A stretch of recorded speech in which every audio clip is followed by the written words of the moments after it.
वालेकुम फ्रेंड्स, उम्मीद करती हूँ आप सब लोग खैरियत से होंगे। आज मैं आपके लिए लाई हूँ क्लास 9th न्यू जो सिलेबस है कश्मीर में, चैप्टर नंबर 3 एटॉमिक स्ट्रक्चर का लेक्चर नंबर 5। आज हम देखेंगे कि इलेक्ट्रॉन का रेडियस और इलेक्ट्रॉन की जो एनर्जी है उसको कैसे कैलकुलेट किया जाता है और उसके लिए क्या फार्मूलाज यूज किए जाते हैं। इलेक्ट्रॉन के बारे में पहले आप अपने जहन में रख लें कि इलेक्ट्रॉन जो है वो कहाँ पे मूव कर रहे होते हैं, शेल्स या ऑर्बिट्स जो कि न्यूक्लियस के अराउंड होते हैं। ठीक है, तो अब ये जो रेडियस और एनर्जी इलेक्ट्रॉन की कैलकुलेट करने के लिए दो फार्मूले यूज किए जाते हैं। रेडियस का अलग फार्मूला है और एनर्जी का अलग फार्मूला है। अगर आप में से कोई क्लास यानी आगे फर्स्ट सेकंड के अंदर केमिस्ट्री रखता है तो वहाँ पे रेडियस और एनर्जी को कैलकुलेट करने के जो कंप्लीट फार्मूलाज हैं उनकी डेरिवेशंस मौजूद हैं। बट जो आपकी क्लास है क्लास 9th, यहाँ पे पहले से फार्मूला दिया हुआ है। जस्ट उस फार्मूले में आपको वैल्यूज को पुट करके जो है वो अपने क्वेश्चन सॉल्व करना है। ठीक है, सबसे पहले हम देख लेते हैं रेडियस के लिए जो है वो कौन सा फार्मूला यूज किया जाएगा। ठीक है, रेडियस के लिए फार्मूला यूज किया जाता है R N is equal to N square over Z 0.529 और इस रेडियस के लिए एक यूनिट की यूज किया जाता है ए। इसको बोलते हैं एंगस्ट्रम। ए के ऊपर यानी कि जो निशान है इसको बोलते हैं एंगस्ट्रम, यानी कि ए नॉट, यानी कि ये क्या चीज है, एंगस्ट्रम। इसकी वैल्यू होती है 10⁻⁻10। एंगस्ट्रम की क्या वैल्यू होती है 10⁻⁻, अगर हम इसकी वैल्यू देखें, एंगस्ट्रम की वैल्यू होती है 10⁻⁻10 मीटर। ठीक है, अगर हम इसी चीज को नैनोमीटर में जाहिर करें तो इसको हम 10 नैनोमीटर भी लिख सकते हैं, 10 नैनोमीटर। ठीक है, 10⁻⁻10 मीटर या 10 नैनोमीटर जो है वो इक्वल होता है। ठीक है, आर एन में पहले हम सबसे पहले डिस्कस कर लेते हैं कि ये जो फार्मूलाज के अंदर डिफरेंट चीजें हैं ये क्या क्या है और किसको रिप्रेजेंट कर। फार्मूले के अंदर ये जो आर लिखा हुआ है, आर किसको शो कर रहा है, रेडियस को शो कर रहा है। आर रेडियस, किसका रेडियस, रेडियस ऑफ इलेक्ट्रॉन, यानी जिस इलेक्ट्रॉन का हम रेडियस फाइंड आउट करना चाहते हैं। उसके बाद एन जो होगा शेल नंबर, कि हम किस शेल के अंदर मौजूद इलेक्ट्रॉन का जो है वो रेडियस फाइंड करें। वो आया वो पहला शेल है यानी के शेल है, दूसरा शेल है, तीसरा है, कौन सा है। ठीक है, उसके बाद ये जो जेड होता है ये एटॉमिक नंबर को रिप्रेजेंट करता है, एटॉमिक नंबर। ठीक है, तो अब सपोज हमें क्वेश्चन दिया है कि आपने शेल नंबर यानी कि जो 1 है जिसके लिए एन हमारे पास 1 होता है उसका रेडियस फाइंड करें। हम शेल नंबर 1 का जो है वो रेडियस कैसे फाइंड करेंगे, और साथ में उन्होंने रेडियस हमें एटम, साथ में उन्होंने कौन सा एटम दिया हुआ है। सपोज हमारे पास हाइड्रोजन एटम है। ठीक है, हाइड्रोजन एटम, क्वेश्चन है कि हाइड्रोजन एटम के पहले शेल का रेडियस फाइंड करें। तो हम कैसे फाइंड करेंगे, इस फार्मूले के अंदर पुट करेंगे आर।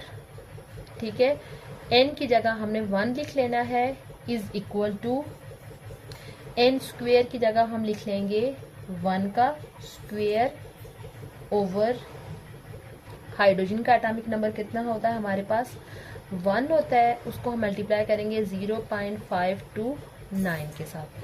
1 को 2 दफा मल्टीप्लाई करने से 1 नहीं होगा, 1 को 1 से करने मल्टीप्लाई भी करेंगे तो ये 1 नहीं आएगा। तो हमारे पास पहले शेल का रेडियस क्या हो जाएगा 0.529 एंगस्ट्रम। इसी तरह अगर आपको कहीं क्वेश्चन आया हो, अगर हम हाइड्रोजन की ही बात करें कि हाइड्रोजन एटम के सेकंड शेल का जो है वो आप रेडियस फाइंड करें, तो सेम इसी तरह आर लिख के यहाँ पे जैसे 1 था एन की जगह यहाँ पे 2 लिख लेना है। यहाँ पे 1 के स्क्वायर की बजाय 2 का स्क्वायर हो जाएगा। हाइड्रोजन का एटॉमिक नंबर 1 होता है 0.529 एंगस्ट्रम।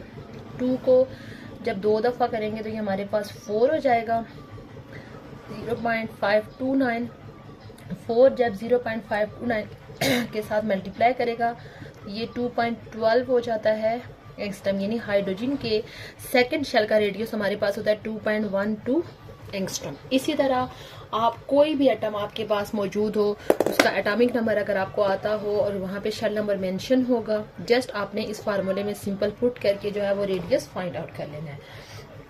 अब हम दूसरी चीज़ देखते हैं कि इलेक्ट्रॉन की हमने एनर्जी जो है वो कैसे फाइंड आउट कर सकते हैं। सेम जिस तरह से रेडियस का उसका एक फार्मूला है, उसी तरह एनर्जी का भी एक फार्मूला है जो आपने याद रखना है। En is equal to -2.18 multiply by 10⁻⁻18 joule, Z का स्क्वायर ओवर N का स्क्वायर। ठीक है, सेम इसके अंदर ये जो E है ये क्या है, किसको शो कर रहा है, E एनर्जी। ठीक है, N जो है वो नंबर ऑफ शेल, कि हम किस शेल की बात कर रहे हैं, ये हमारे पास एटॉमिक नंबर है। ये वही चीज़ जो ऑलरेडी पीछे भी हम डिस्कस कर चुके हैं, और ये n² जो है ये भी हमारे पास नंबर ऑफ शेल है। ठीक है, इसका भी सेम वही प्रोसेस है कि आपको जिस शेल के बारे में और साथ में जिस एटम के बारे में मेंशन होगा, उस एटम का एटॉमिक नंबर और उस शेल को लिख के आप जो है वो एक्सप्लेन कर सकते हैं। सपोज हमारे पास क्वेश्चन हो कि हाइड्रोजन के तीसरे शेल का जो है फाइंड करें। वैसे तो हाइड्रोजन का तीसरा शेल तो नहीं होता, जस्ट हम ये सपोज कर रहे हैं कि हाइड्रोजन के तीसरे शेल की क्या है, तीसरे शेल में मौजूद इलेक्ट्रॉन की एनर्जी फाइंड करें। तीसरे शेल से मुराद है कि n हमारे पास क्या हो जाएगा, 3 हो जाएगा। यहाँ पे जस्ट आपने वैल्यूज पुट करनी है। इस n की जगह लिख लेंगे 3 -2.18 मल्टीप्लाई बाय 10⁻⁻18 जूल। हाइड्रोजन के एटम का एटॉमिक नंबर 1 होता है और 3 का स्क्वायर कर लेंगे। ठीक है, E3 is equal to -2.18 multiply by 10⁻⁻18 joule. 1 को 2 दफ़ा मल्टीप्लाई करेंगे 1 हो जाएगा, और 3 को 2 दफ़ा करेंगे तो ये हमारे पास 1/9 हो जाएगा। ठीक है, तो इसको ओवरऑल आप इकट्ठा करके लिख सकते हैं। E3 इज इक्वल टू -2.18 को आप तकसीम कर सकते हैं 9 से, और साथ में मल्टीप्लाई 10⁻⁻18 जूल। ठीक है, जब ओवरऑल इसकी जब कैलकुलेशन की जाती है तो हमारे पास ये वैल्यू आती है -2.24 मल्टीप्लाई बाय 10⁻⁻19 जूल। ठीक है, इस तरीके से जो है वो आप कोई भी आपके पास शेल हो, आप उसकी वैल्यूज और साथ में उस एटम, जो एटम मेंशन है, सपोज हाइड्रोजन है, ऑक्सीजन है, नाइट्रोजन है, कार्बन है, कुछ भी है। ठीक है, उन सब के एटॉमिक नंबर भी ये ऑलमोस्ट जो पहले 30 एलिमेंट्स हैं उनके एटॉमिक नंबर और उनके एटॉमिक मैसेज जो है वो आप लोगों को मस्ट आने चाहिए, क्योंकि मोस्टली जो पेपर के अंदर जो न्यूमेरिकल्स आते हैं वो मोस्टली शुरू के जो होते हैं उन्हीं के अंदर से न्यूमेरिकल्स के अंदर वही एलिमेंट्स यूज हुए। तो ऑलमोस्ट फर्स्ट 50 या ऑलमोस्ट 30 एलिमेंट्स के एटॉमिक नंबर और एटॉमिक मैस जो है वो मस्ट आपको आने चाहिए। यानी आप देखें ये दोनों क्वेश्चंस के अंदर एटॉमिक नंबर यूज हुआ है। ठीक है, लेकिन जब आप मोलरिटी और मॉलिक्यूलर मैस वाले जो क्वेश्चन करते हैं तो वहां पे आपको एटॉमिक नंबर के बजाय एटॉमिक मैस का पता होना जरूरी होता है, ताकि आप किसी भी एटम, किसी भी मॉलिक्यूल का मॉलिक्यूलर मैस फाइंड कर सकें। ठीक है, ये दोनों जो है वो दोनों जो मेथड है वो बहुत ज्यादा इजी है। जस्ट इन फार्मूलाज में आपने वैल्यूज को पुट करके आप आसानी से रेडियस और एनर्जी वो जो है वो कैलकुलेट कर सकते हैं। उम्मीद करती हूँ आपको आज का लेक्चर अच्छा लगा होगा। आज के लेक्चर में हमने ये देखा कि किसी इलेक्ट्रॉन की एनर्जी और उसका जो रेडियस है वो कैसे कैलकुलेट किया जा सकता है और उसके लिए कौन से फार्मूलाज यूज होते हैं। दोनों फार्मूलाज के लिए आपने जो है वो एटॉमिक नंबर दोनों में यूज हो रहा है, तो एटॉमिक नंबर बहुत आपको यानी कि मस्ट है दोनों के लिए। आपने डिफरेंट एलिमेंट्स के एटॉमिक नंबर को लाजमी याद करना है। ठीक है, तो एक बार मैं फिर आपको बताती चलूँ कि अगर आपने इसे कोई नेक्स्ट केमिस्ट्री पढ़ता है तो वहाँ पे इन ये जो फार्मूलाज कैसे डिराइव हुए हैं इसकी कंप्लीट जो है वो कंप्लीट लेक्चर आपको नेक्स्ट फर्स्ट ईयर या सेकेंड ईयर जो न्यू सिलेबस है वहाँ मिलेगा। लेकिन क्लास 9th में अभी के लिए आपको जस्ट दोनों के लिए फार्मूलाज पहले से बने हुए हैं, जस्ट उसमें वैल्यूज पुट करके आपने फाइंड करने। उम्मीद करती हूँ आपको आज का लेक्चर अच्छा लगा होगा। अगर चैनल पे पहली दफ़ा आई हैं तो चैनल को लाजमी सब्सक्राइब कर लीजिए और साथ में बेल आइकन भी प्रेस कर लीजिए ताकि हमारी जो भी न्यू वीडियो है उसका नोटिफिकेशन आपको आप तक पहुँच जाए।